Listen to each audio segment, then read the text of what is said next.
Nice to meet you. Pleasure. I know you've been a big supporter of the Somaly Mam for years now. Would you tell us why it's so close to your heart? You know, she's doing something that's truly extraordinary, which is she's not only rescuing girls out of the brothels, you know, trying to save them from the world of trafficking, but then really kind of serving as a surrogate mother for them and helping give them a family of each other, school, medical care, job training, and trying to help reintegrate them back into a life that includes not only just the possibility of living, but the possibility of finding their dignity again.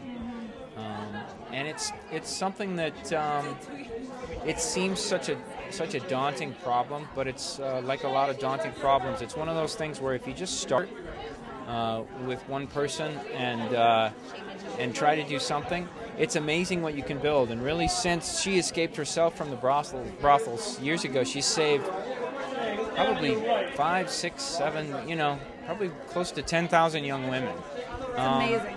And many of them are now coming of an age where they're going to law school, and they're really turning their sights back on the problem. So it's something that's magnifying. And I think that the hopes are that in a generation, this is something that we'll be able to wipe out completely. Yeah, and I was shocked when I was reading online that there's the United Nations estimates there's like 12 million people that are slaves, and the estimate goes as high as 27 million. Why do you think that this isn't out there as much as it should be?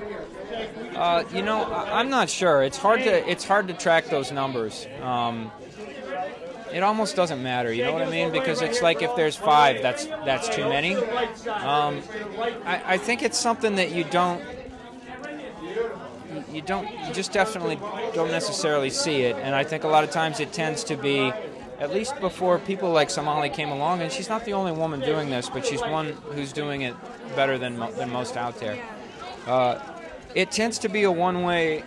You know, it's a one-way trip. The girls go into this system and they don't come back out. So I think you don't hear a lot of the stories because a lot of the stories they don't end well.